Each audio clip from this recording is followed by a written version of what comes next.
नमस्कार दोस्तों, इस वीडियो में हम जानेंगे कि किस प्रकार से सरल विधि से पूजा करके हम माँ लक्ष्मी का आशीर्वाद ले सकते हैं, जिससे हमारे घर में सुख, समृद्धि व वैभव बना रहे।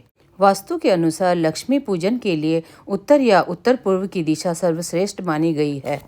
सबसे पहले हम कलश स्थापना करेंगे, उसमें स्वास्तिक बनाएंगे, आसन में के ऊपर कुछ अक्षत रखेंगे।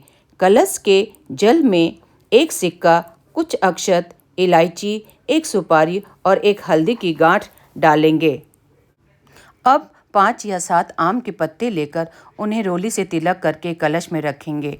अब एक जटा वाला नारियल लेंगे, उसे चुन्नी लपेटकर मोली का धागा बांधकर पत्तों के ऊपर रखेंगे और अक्षत के ऊपर कलश स्थापित कर देंगे। अब लक्ष्मी, गणेश व सरस्वती की फोटो को आसन में रखेंगे। सभी प्रतिमाओं को पंच स्नान कर पवित्र कर दिया गया है। अब विष्णु भगवान की प्रतिमा को स्थापित करेंगे। उसके बाद अक्षत डालकर माता लक्ष्मी की प्रतिमा के साथ उनके 2 हाथी को भी विराजमान करेंगे। फिर प्रथम पूज्य गणेश जी की प्रतिमा को भी स्थापित करेंगे। अब सभी भगवान को फूल माला अर्पित करेंगे। विष्णु भगवान, लक्ष्मी भगवान, गणेश जी और कलश में फूल माला अर्पित करेंगे। अब भगवान रामचंद्र जी को भी फूल माला अर्पित करेंगे, क्योंकि इन्हीं के कारण दीपावली का त्यौहार मनाया जाता है। लक्ष्मी जी को, माँ लक्ष्मी को कमल का फूल अति प्रिय है। यदि कमल ना हो तो गुड़हल या गुलाब का फूल से माँ का श्रृंगार करेंगे और मंदिर को भी फूलों से सजाएंगे। अब अक्षत के ऊपर एक तेल का लंबी बाती वाला दिया जलाएंगे और दूसरा गोल बाती बनाकर घी का दीपक रखेंगे। अब मंदिर में विराजमान सभी को रोली व अक्षत से तिलक करेंगे और पूरे मंदिर को गंगा जल छिड़क कर शुद्ध कर देंगे। धनतेरस के दिन लक्ष्मी गणेश का सिक्का या कोई और वस्तु खरीदी है तो उसका भी तिलक करेंगे और पूजन करेंगे और मंगलमय की प्रार्थना करेंगे। धनतेरस को ये पोटली नहीं बनाई है तो आप आज के दिन भी पोटली, धनवर्षा पोटली बना सकते हैं। इसके लिए हम 5 गोमती चक्र, कमलगट्टा, सुपारी, दालचीनी, पीली कौड़ी और लाल गुच्छा लेंगे। इसके लिए हम इस प्रकार की पोटली भी ले सकते हैं या एक प्लेन पीला कपड़ा भी ले सकते हैं। उसमें हम सबसे पहले चांदी का सिक्का, जिसमें लक्ष्मी और गणेश जी बने हैं, वो रखेंगे।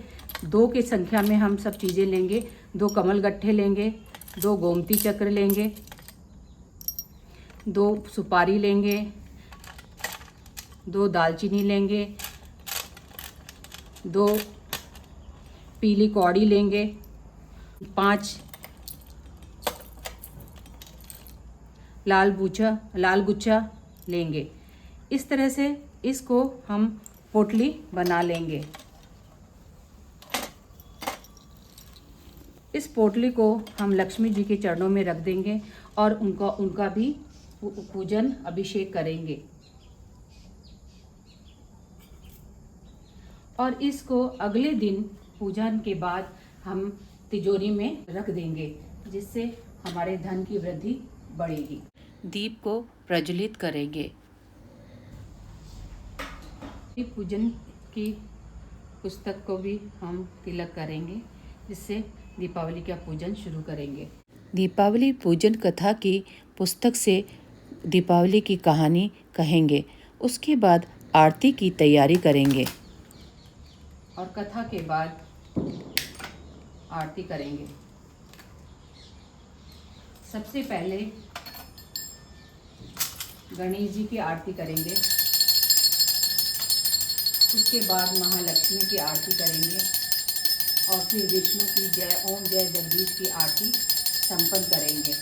आरती करने के बाद हम आरती को ठंडा करेंगे। अब हम लक्ष्मी जी को भोग लगाएंगे। सबसे पवित्र भोग होता है दीपावली के दिन खीर और पतासे का भोग। तो हम लक्ष्मी जी को खीर और पतासे का भोग लगाएंगे।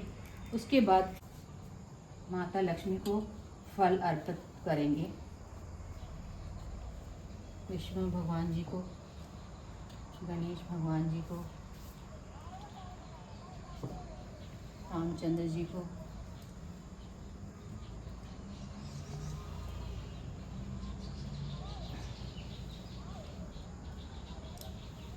और कलश में अब हम भगवान श्री राम लक्ष्मी को मिष्टान का भोग रखेंगे। दक्षिणा भी रखेंगे, गणेश जी पर दक्षिणा रखेंगे और ये श्रृंगार का सामान हम माता लक्ष्मी को अर्पित करेंगे। हम 21 दीपक जलाएंगे। एक दीपक हम तुलसी पर लगाएंगे और एक दीपक रसोई घर में, 2 मुख्य द्वार पर, 1 आंगन में और बाकी सब अपने जहाँ पर आंगन में दीपक जलाएंगे। तो आज आपने देखा कि मैंने किस प्रकार से सरल विधि से दीपावली की पूजन किया है। आप भी इसी विधि को अपनाकर महालक्ष्मी की कृपा प्राप्त कर सकते हैं। दिन आपके लिए शुभ हो, मंगलमय हो और समृद्धिपूर्ण हो। मेरे और मेरे परिवार की तरफ से हैप्पी दिवाली। दिवाली की ढेरों शुभकामनाएं। नमस्कार।